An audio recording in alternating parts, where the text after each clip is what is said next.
ಮಾತನಾಡುವಂತಹ ಭಾವನಾ ಅವರು ತಮ್ಮ ಸ್ವಂತ ಅನುಭವಗಳನ್ನು ಹೇಳಿದ್ದಾರೆ. ನಿಜಕ್ಕೂ ಕೂಡ ಮಹಿಳೆಯರಿಗೆ ಸ್ವಾತಂತ್ರ್ಯ ಸಿಕ್ಕಿದೆಯಾ ಅಂತ ನಾವು ಕೆಲವು ಸರಿ ಯೋಚನೆ ಮಾಡಬೇಕಾಗುತ್ತೆ. ಎಷ್ಟೇ ದಕ್ಷತೆಯಿಂದ ನಾವು ಕೆಲಸ ಮಾಡಿದ್ರೂ ಕೂಡ ಪುರುಷರಿಗಿರೋಷ್ಟು ಸ್ಥಾನಮಾನಗಳು ನಮ್ಗೆ ಸಿಗಲ್ಲ. ಗ್ಯಾರಂಟಿ. ಸಾಮಾಜಿಕವಾಗಿ, ರಾಜಕೀಯವಾಗಿ ಸೌಟಿ ಹಿಡಿಯೋ ಕೈ ಪೈಲಟ್ ಆಗಿದ್ದಾರೆ. ಆದರೂ ಕೂಡ ರಾಜಕೀಯದಲ್ಲಿ ನಾವು ಎಷ್ಟು ಜನ ಇದ್ದೀವಿ ಯೋಚನೆ ಮಾಡಿ ನೀವೇ. ರಾಜ್ಯ ಆಳೋ ಸಾಮರ್ಥ್ಯ ನಮಗಿದೆ, ಆದರೆ ರಾಜ್ಯ ಆಳೋ ಅವಕಾಶ ಕೊಡೋರು ಯಾರು? ರಾಜಕೀಯದಲ್ಲಿ ನಮಗೆ ಯಾರು ಗುರುತಿಸ್ತಾ ಇದ್ದಾರೆ? ಮಹಿಳೆ ಇವತ್ತು ಲಕ್ಷ್ಮೀ ಹೆಬ್ಬಾಳ್ಕರ್ ಬಿಟ್ಟರೆ ಇನ್ಯಾರು ಇಲ್ಲವೇ ಇಲ್ಲ. ಎಷ್ಟು ಜನ ಮಹಿಳೆಯರು ವಿಧಾನಸಭೆಯಲ್ಲಿ ಕೂತ್ಕೋತಾ ಇದ್ದಾರೆ ಯೋಚನೆ ಮಾಡಿ ನೀವೇ. ಮಹಿಳೆಯರೇ ಹೆಚ್ಚಾಗಿ ಕೂತ್ಕೊಂಡ್ರೆ ವಿಧಾನಸಭೆ ಹೇಗಿರುತ್ತೆ ಯೋಚನೆ ಮಾಡಿ. ನಾವೇ ಜಾಸ್ತಿ ಇರಬೇಕು. ಯಾಕೆ ಕರ್ನಾಟಕದಲ್ಲಿ ಮಹಿಳಾ ಮುಖ್ಯಮಂತ್ರಿ ಒಬ್ರು ಆಗಿಲ್ಲ ಅಂತ ಎಷ್ಟೊಂದು ಸರಿ ನಾನು ಯೋಚನೆ ಮಾಡಿದ್ದೀನಪ್ಪ. ಯಾರು ಒಬ್ರು ಮಹಿಳಾ ಮುಖ್ಯಮಂತ್ರಿ ಆಗಬೇಕು ಕರ್ನಾಟಕದಲ್ಲಿ, ಇದು ನನಗೆ ಬೇಕಾಗಿರ್ತಕ್ಕಂಥ. ಯಾರು ಆಗ್ತೀರ ನೋಡೋಣ. ತುಂಬಾ ಆಸೆ ಇದೆ. ನಾವು ಸುಮ್ಮನೆ ಯೋಚನೆ ಮಾಡೋ ಕೆಲಸ ಕೂತ್ಕೊಂಡಾಗ ಇದೆಲ್ಲ ಆಲೋಚನೆಗಳು ನನ್ನ ತಲೆಗೆ ಬರ್ತಾ ಇರುತ್ತೆ.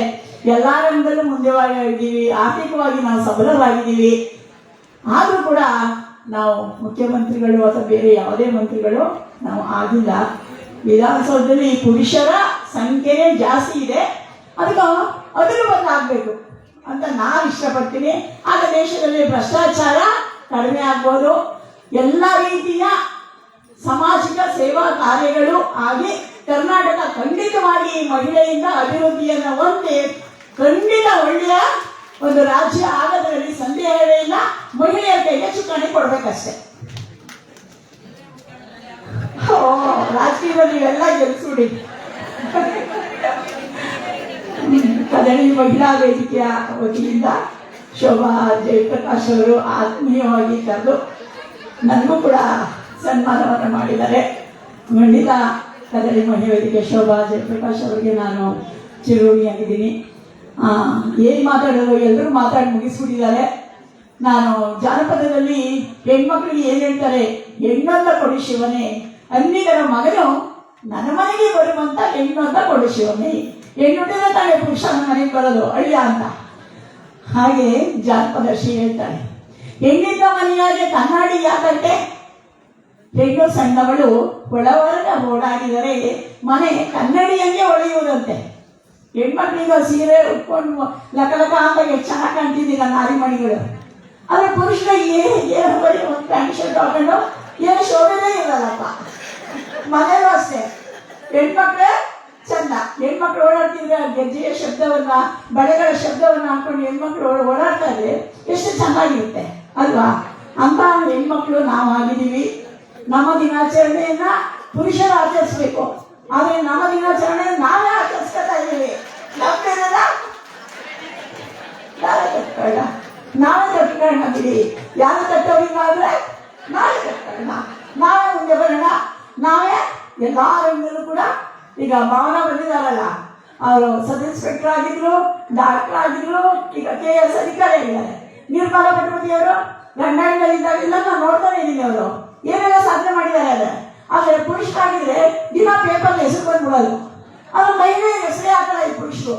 ಅದರಲ್ಲೂ ಅವ್ರದ್ದು ತಾರತಮ್ಯ, ತಮ್ಮ ಹೆಸರೇ ಹಾಕುತ್ತಾರೆ, ಮಹಿಳೆಯ ಹೆಸರನ್ನ ತ್ಯಾಜ್ಯ ಮಾಡ್ತಾರೆ. ಇದು ದೇಶದ ಸಮಾಚಾರ. ಹಾಗೆ ಹಿಂದೆ ಎಳಂದೂರಿನಲ್ಲಿ ಮಹಿಳೆ ಪೆಣ್ಣೆಂದೇದಿಗೆ ಬೀಳುಗೆಳೆಯರಿ ಕಣ್ಣು ಕಾಣ ಸಂಜೆ ಹೊನ್ನಮ್ಮ, ಪೆಣ್ಣೆಂದೇದಿಗೆ ಬೀಳುಗೆಳೆಯರಿ ಕಣ್ಣು ಕಾಣದ ಗಾವಿದರೆ, ಪೆಣ್ಣಲ್ಲವೇ ನಿಮ್ಮನ್ನೆಲ್ಲ ಹಡೆದವಳು, ಪೆಣ್ಣಲ್ಲವೇ ನಿಮ್ಮನ್ನೆಲ್ಲ ಬರೆದವಳು. ಇವತ್ತು ಪ್ರಧಾನಮಂತ್ರಿಯಿಂದ ಸಾಕಿದವಳು ಹೆಣ್ಣೆ ಅಲ್ವಾ?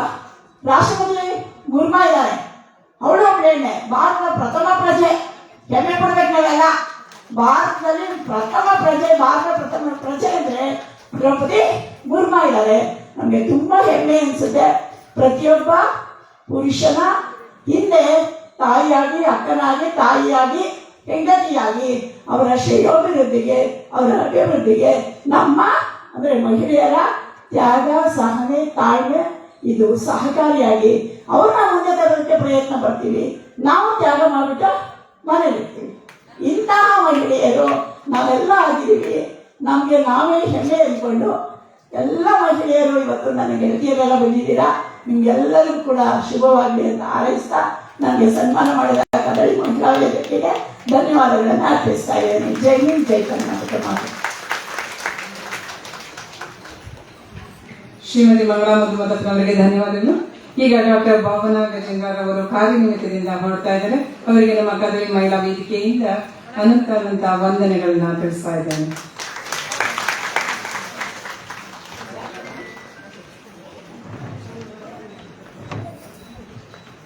ಈಗ ನಮ್ಮ